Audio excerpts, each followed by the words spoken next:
Good evening, everyone. Welcome to this special meeting of the Wethersfield Board of Education. It is Monday, March 13th, 2023, and we're in the council chambers.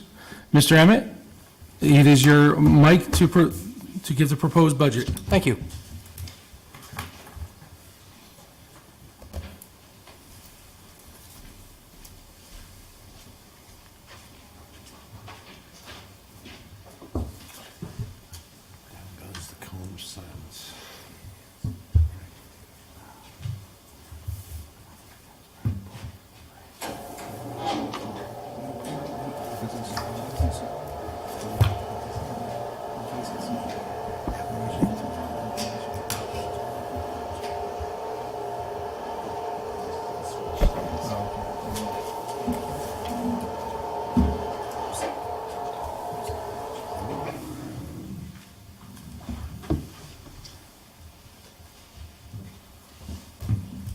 At least we don't see the, please change your light bulb. It's been 200 hours.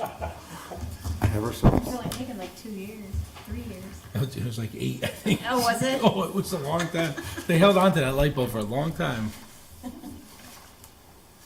This one here has been swapped out, so Only the best for us, huh? there it is. Very good. All right.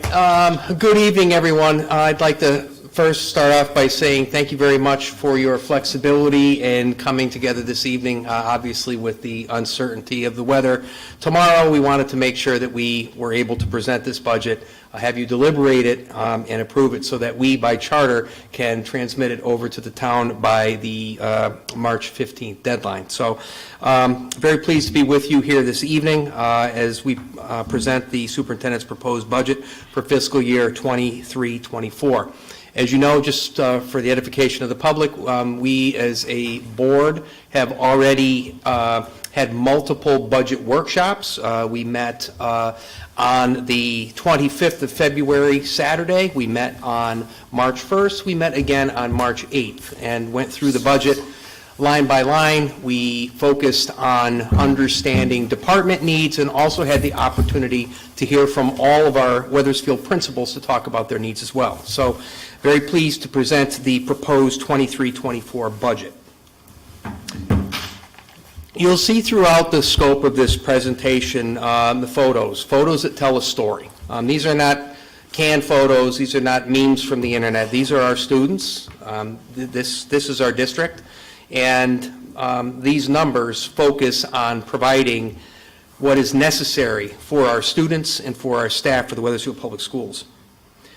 The proposed budget for 23-24, I'm proposing a budget of $63,370,872. This is an increase of $3,501,271 over the current operating budget. It represents a percentage increase of 5.85%. I want to dig right into the district needs. These needs for board members are not new. We've discussed these throughout the scope of our multiple workshops. And again, I think that these needs are something that are more along the lines of have to have as opposed to nice to have. One of the things we're looking to do is we're looking to begin to upgrade and update our musical instruments across the district. Those of you who participated in the Student Programs and Services Committee earlier this year had a presentation from our music department, and your charge was to ask them what they needed. So what you see here is a small portion of what they had requested just for instruments alone. Many of our instruments have begun to reach the end of their useful life, so we're looking to begin the process of replacing some of those instruments that have met their useful life. Another one of the aspects that we're looking at is classroom desktop computer upgrades. We are looking to replace our desktop units in our classrooms across the district. Most of these desktop units are beyond 7 to 8 years old, and by 2025, the operating system under which they currently operate will be obsolete, thus creating a cybersecurity risk. So we're looking at not all at once, but over the course of time, phasing in the replacement of these desktop units. These desktop units function with our smart boards and are a critical tool for our classroom teachers to have. The next item in terms of district needs is the adoption of a K-6 math program. This is a $500,000 investment. This is a 5-year cost to implement a new math program, as our current Go Math program is no longer going to be supported. As you know, earlier this year, we had multiple teachers across the district doing pilot programs with 2 different math programs, and I am pleased to inform you that in April, the math committee will be coming before you to make the selection and ask for your approval of the new math program. The idea of a 5-year commitment to this math program is it provides us a level of predictability, and we know we're not going to have to budget $150,000 every year for the next 5 years. We know we'll have it set. We've done this twice with the Go Math previously, and it's a more predictable opportunity as we build our budget for future years. Another one of the aspects I'm looking for is an additional $60,000. This will be for curriculum writing, and this will be to provide substitute teachers for teams at Wethersfield High School. We are expecting our NEASC report. I do want to let you know this evening that we got word from NEASC that that report is being delayed. We do not expect to receive that report until June, given the fact that NEASC is short-staffed. So we are waiting for that. We anticipated it would come in March. What we anticipate the NEASC report will say is that we need some upgrades and updates with regard to our curriculum. So this opportunity with additional sub-support will allow teams as a whole to be able to utilize time during the day to be able to write curriculum and update our programs across the high school. And then next, what we're looking for is we're looking for some people. And this is one aspect where I want to let you know, you as a board have asked that I actually increase in the following 2 areas, and that includes special education and social work. My proposal is to add 3 additional special education teachers. We're looking at 1 at Wethersfield High School, we're looking at 1 at Silas Deane Middle School, and we're looking for 1 additional at the elementary level. In addition to that, the board was adamant about providing mental health support for our students, and the request was added on our March 8th workshop for 2 additional social workers. 1 to support the development of a wellness center at Silas Deane Middle School, to be modeled after that which is taking place at Wethersfield High School, and then an additional social work position at the elementary level. I also want to make sure that everybody's aware, at the high school level, the district has achieved a grant. We do have a mental health services grant, and we will be adding a social worker that is grant funded. And that position we expect to actually fill this year. We have a person coming forward that is in the hiring process now. So just looking at the changes by major object, the bulk of the increase, as is typical, is in salaries. I also want to point out the increase in supplies. One of the factors that we have faced over the past couple years is inflation, and you'll see that in some of our supply lines. The cost of paper alone has gone up dramatically over the past couple years, and that's an item that obviously is something a district needs just to survive. You'll see the increase in personal services benefits. I'll break that down a little bit later in the presentation. But again, the bulk of that there is health insurance. And with property, the increase there is the request for the additional computers. So what I like to do in the presentations is to give you an idea of why, kind of the factors behind the budget.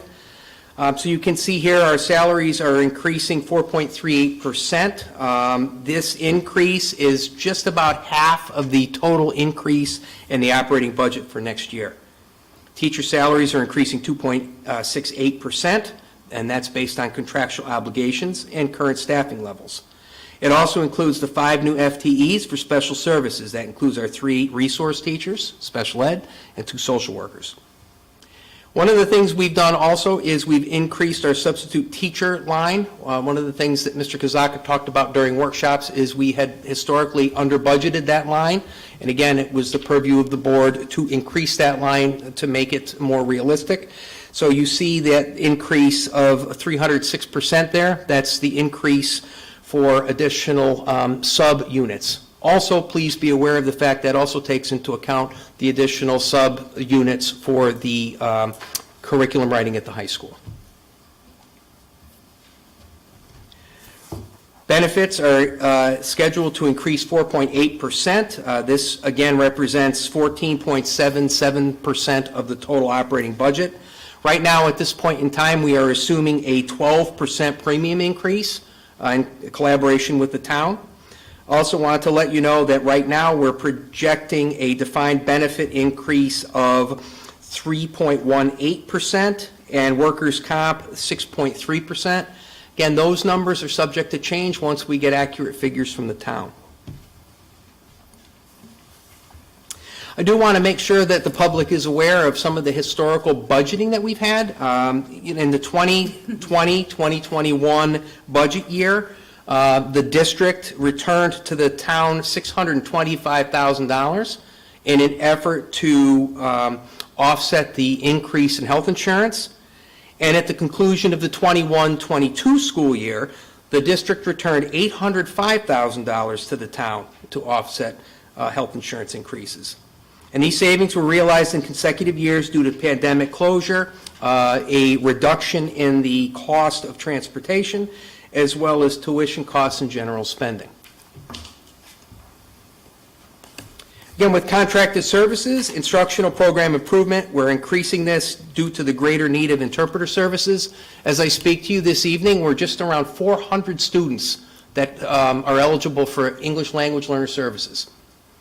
And back in 2008, we were barely at 100. So we're seeing a large number of students coming into the district that require ELL services, and one of the things that we've done in an effort to engage our parents, engage our families, is to increase the use of interpreters so that parents who do not speak the language are able to connect with our school district. We're also looking to increase legal services by 30%. It's an additional $30,000. We are in the schedule where we will be doing multiple contract negotiations next year for paraeducators, secretaries, for nurses, and for administrators. So we anticipate utilizing additional legal services for that. Instructional rents and leases, we're actually decreasing. We're shifting away from our Chromebook lease as they finish up, and we'll be purchasing instead of leasing. Again, the other piece I want to make sure you're aware of is magnet school tuition is increasing. This is due to higher enrollment at CREC and LEARN. LEARN is a RESC that is based out of southeastern Connecticut, and the Connecticut River Academy over in East Hartford is a LEARN magnet school, and we have an additional number of students attending that particular magnet school. And with it, if a student attends a magnet school and requires special education services, the district's required to provide that cost.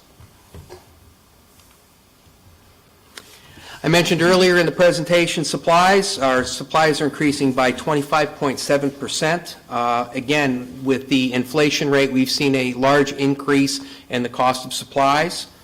Again, we've been very diligent in reducing the supply line item in previous years, so we need to make sure that we're providing our teachers and our students with adequate supplies. Books and periodicals, we're also looking at a big increase here. This is due to the inclusion of the K-6 math program and the related 5-year cost.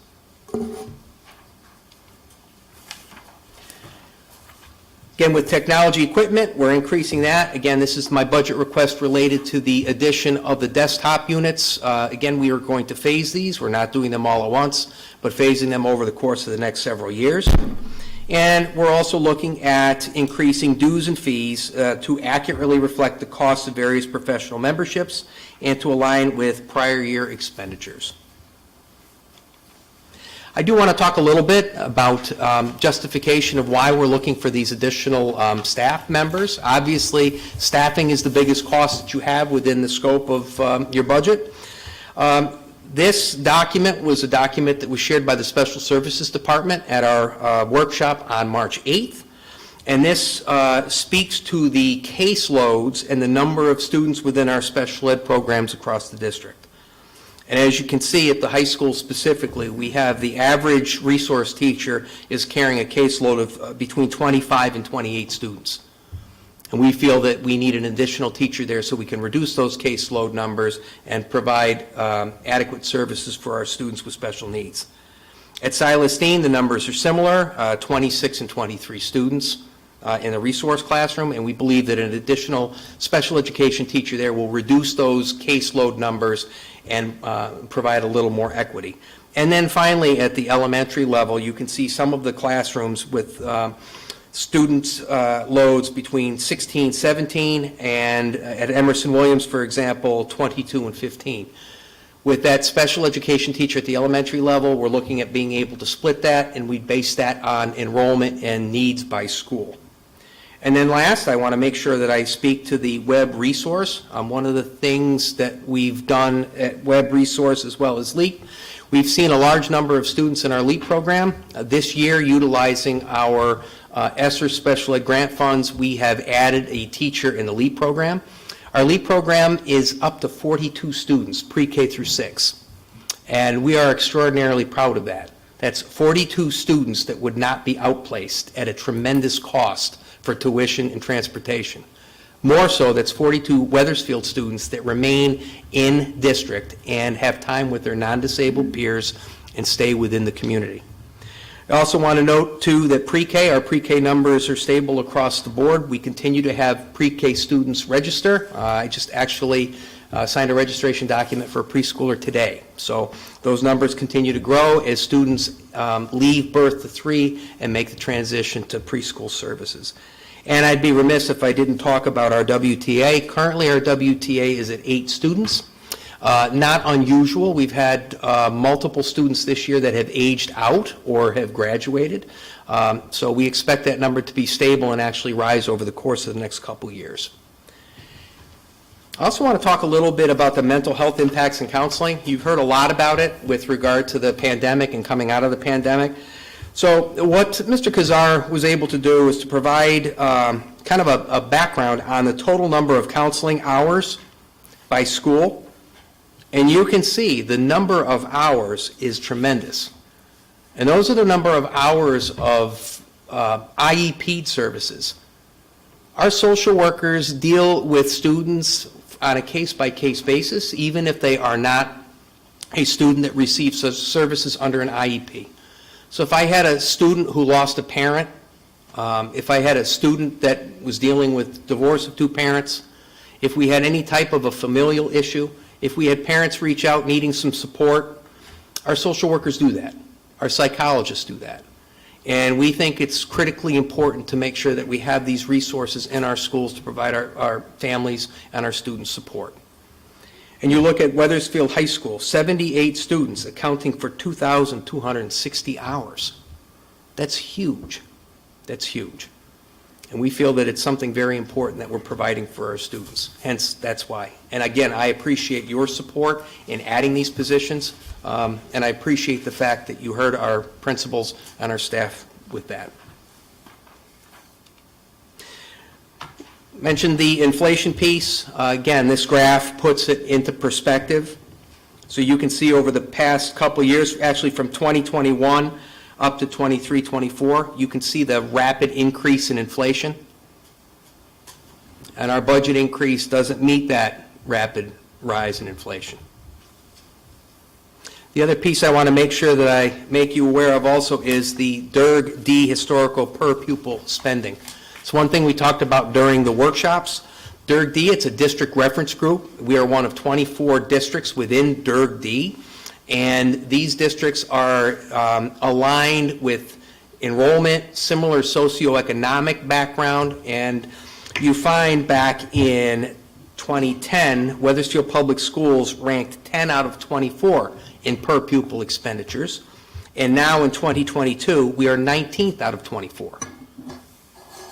So you're not seeing a significant investment on the town side in education. You've seen that drop off. Now, what's been fortunate for us over the course of the past several years is our ECS dollars from the state have continued to come in, and we've seen an increase there. But that graph is telling. I do want to mention also the budget timeline and just remind everyone that we had 3 budget workshops over the course of February into March. I am presenting the budget this evening. The Board of Ed approved budget must be forwarded to the town on March 15th. Upon your approval this evening, Mr. Kazak and I will prepare that document and have it over to the town by the 15th. We anticipate, this is tentative until I get confirmation, but we are looking at the potential of a budget presentation to town council on March 20th. The townwide budget hearing will happen on April 17th, 2023. That is the opportunity for parents to come out and offer their opinion on the budget, both the Board of Ed budget as well as the town budget, which will be presented that evening. And then finally, town council by charter must allocate the Board of Ed budget no later than May 15th. So with that, that is the presentation of the budget. I'm happy to answer any questions that you have. And again, I thank you for your effort on this. Thank you, Mr. Emmett. Any board members with questions or comments? Yes, Ms. Drew. I would just like to say thank you. Thank you to you, thank you to your staff and all the administrators. This year, I think, was the first in a really long time that we actually invited the principals to come before us and to discuss what's been going on individually in their schools and their needs and their wants and their desires. And I think that all of us really listened to them, and I hope that they understand and the public understands what direction that we're going. We want to make sure that our children have the services and the needs that they need so that they can actually learn. We've discovered that with COVID that they're having difficulty with their anxiety or other type of issues, and they're not learning what they need to learn. So hopefully with these extra services that we're able to provide, that we will get back to learning. So thank you. Thank you. Thank you, Ms. Drew. Anyone else? Yes, John. Oh, sorry. Yeah, I also would like to echo what Amanda had indicated, but more importantly, thank the staff and the board for the work that's been put into this as well. A lot of conversations take place, workshops, monthly meetings with the finance committee, moving it forward to this level. Matt working his magic pen to get us into where we need to be. But more importantly, I think that the town needs to understand education is a very important element in our community. More importantly is to continue to move forward in a positive direction. I think this is just a snapshot of this budget of what we could have put in it. But Amanda, you are correct. The principals did come before us. A lot of wants and needs, and finally what we put in there. But I think what we have to start doing is listening to our instruction, listening to our administrators, listening to our teachers and the people that are involved with our education. This budget is still bare boned.